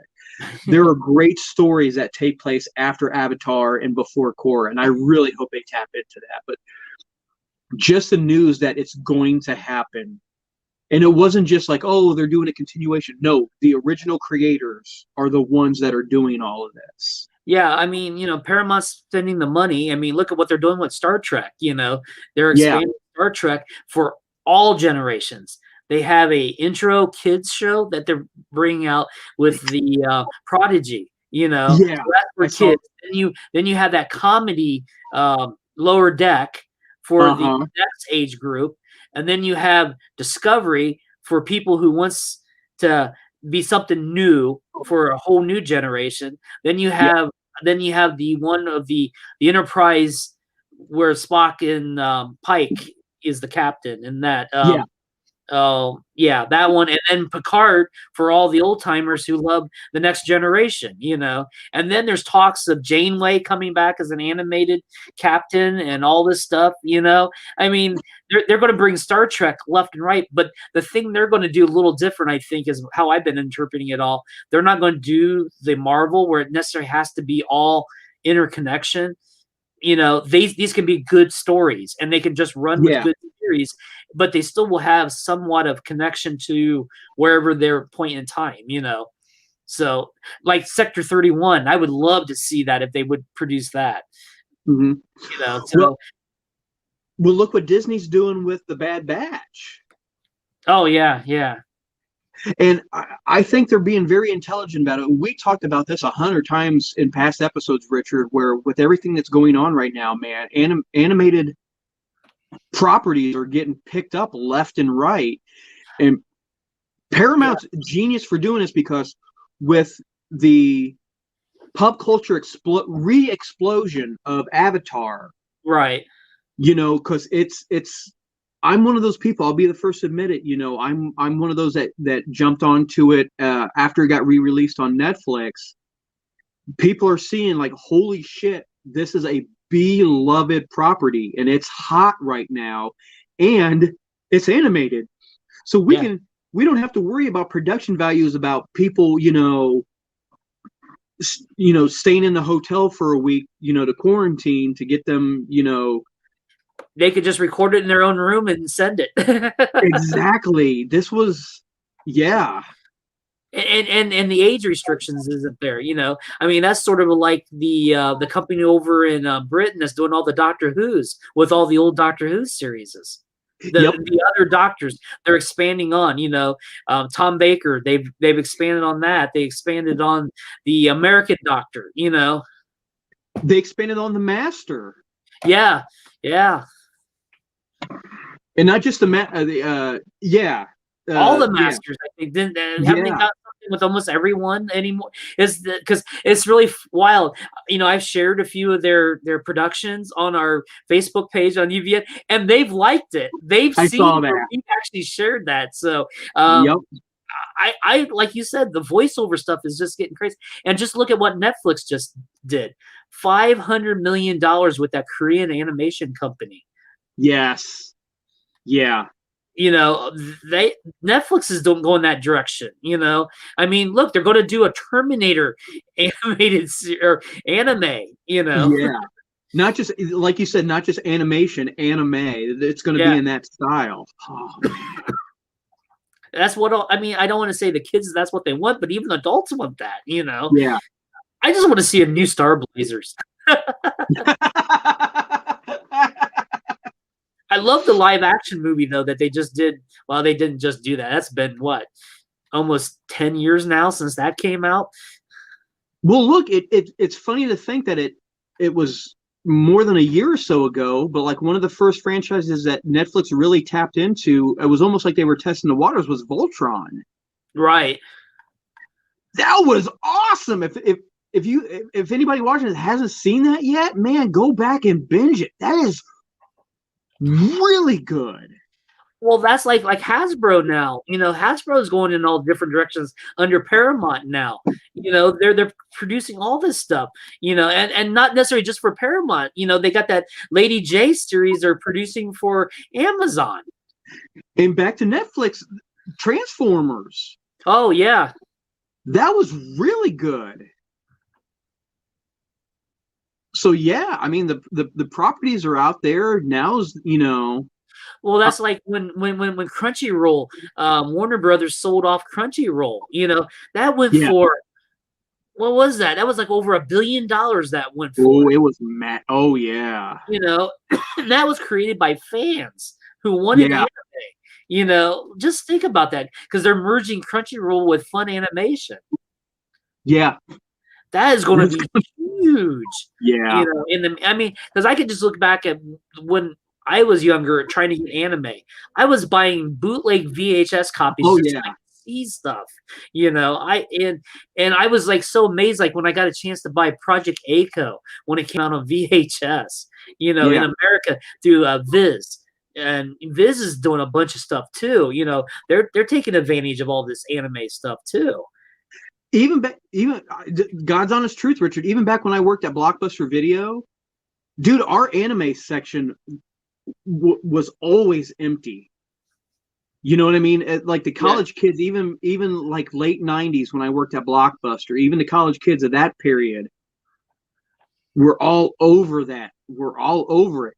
And there were times where we would get something in and we almost knew, like when, because I worked with guys who were a lot more into anime than I was, and we would get a title in, and I think it was Johnny was just like, we're never gonna get this back. I'm like, what do you mean? He goes, it's gonna get rented out one time and we're never seeing this again. I'm like, what do you mean? He goes, man, this came out like 10 years ago. It was, it was a hot commodity. People heard about it. It never got released. Now it's, and he was absolutely right, man. It was hard to keep that stuff on the shelves. But like you were saying, it's so easy, not easy, but it's because the animators can work from their house. Yeah. They can just do their own stuff. Or not their own. I mean, they get the assignment and they do their section of the movie, hand it over. They do their section. It's done in sections. And then you have your voiceovers. They're done now by almost just calling in, or they can just come in individually and do their performance. I had I will never not mention Rob Paulson whenever I get the chance to. I remember one of his I can't remember if it was Instagram or Facebook stories, but he told what it was he showed video. There were times where like him and Maurice LaMarche would get together, but it was, socially distant, they would be in the same studio. But he said like there was a lot of times where they anticipated that they were going to be doing it, at home, but they still did it in studio. You had the sound engineer on this side of the booth. The voice talent would come in, do their lines. They would leave. Somebody would come in, wipe, everything down with bleach. Right. The next guy would come in. And I mean, they can crank out, Richard, an entire season of dialogue in like a weekend. Well, I don't want to go there, but just think, Pokemon turned 25. Fuck, I know. Oh, man. I know I didn't really want to go there tonight, but at the same time, it's hard to believe that Pokemon is 25. And you know what? I'll be the first to admit, Richard, I never got on like the huge Pokemon. But I remember watching the cartoon. I enjoyed it. I think what ruined Richard, you'll respect this. I think what ruined Pokemon for me was I worked at Blockbuster Video during the height of the original Pokemon craze, and I got burnt out on that shit. I got tired of. We had one of those machines, Richard. It was when Pokemon Snap came out. It was the picture taking. Yeah. Oh, we had the unit where they brought their game cartridge in, plugged it in, and could print out. Oh, I got burnt out on oh shit. Well, I remember seeing the first movie when it first came out. A friend of mine at work I worked with, he took his son, and I just went along with them just so it wouldn't look so crazy. I was sitting there with a bunch of kids watching this movie. But, you know, I liked the first movie. You know, I even remember going to Burger King and getting the Happy Meals for the Pokemon balls with the figures in them. Do you remember that? Because I got Mew. Because that's what everybody wanted was Mew, and I actually got Mew. Because didn't some of the cards have like a gold card in it? I think there was something to do with that in the cards. I never really got into cards. I just collected those figures that they had because they were in the ball. You crack them open, the figure was inside. Yeah, you know, and I just wanted Mew for some reason. Well, even my nephew Corey, my great nephew Cash. They're big into Pokemon because Cashin loves it, and I remember I just had this conversation with my nephew last weekend because it was the meme about how the grown-ups were ruining the Happy Meals for the kids because all the grown-ups were buying all the Happy Meals, like no McDonald's had any Pokemon Happy Meals left because everybody was going after the cards. Corey told me flat out, man, he went all over the place to find cards, and he could. 25 years later, and he, you know, it's still such a huge draw, right? That he couldn't find the cards anywhere. Wow. Yeah. And I even like the live action movie that just came out. I mean, it wasn't the greatest movie, but it was good. I liked that movie. I legitimately really enjoyed that movie. I just didn't think we was going to go the Pokemon route, but that's funny. Hey, man, Pokemon put us at the mark, Richard. We're going to hit the 2-hour mark. We knew it was going to. Between Superman and WandaVision. Yeah. And then, like I said, we got a bunch of stuff starting. Flash starts this week, so we'll be talking about Flash sometime in the future. Yep.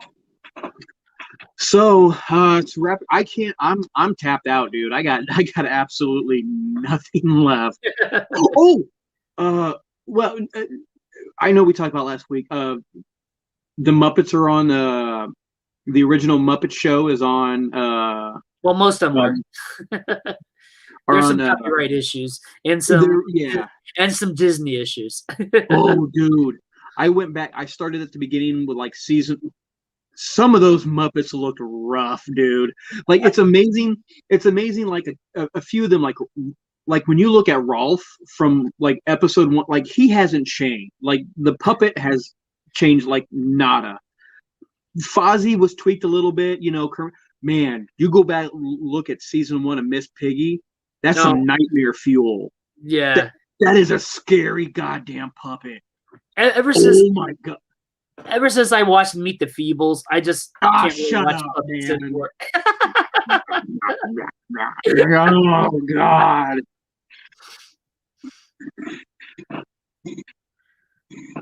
I had to go there. But I'm telling you, man. I mean, I remember from growing up, and even when I was little, some of the guest stars, like I had like no idea. And it's nice because now that I'm older and I know who some of the guest stars are now. But I mean, some of them are classic, like Milton Berle. No, one of the best ones still is the Vincent Price. God, man, that was man. That one holds up. Madeline Kahn, Harvey Korman, Rich Little. Like, holy shit! There's a name that I completely forgot about.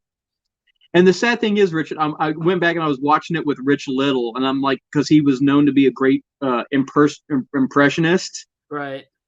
Yeah, no, he wasn't. I don't know how the hell that like he's doing impressions. I'm like, dude, like, no, man. But I've been going through that one, and I've been rewatching that show. God damn it, that's just good old fashioned family fun right there. I love that show. So that's the last I got. Rich, anything else? No. Just all right. Well, we're hitting the 2-hour mark, Rich. Let's go ahead and make it official. Rich, for anybody that's still, there's nobody watching.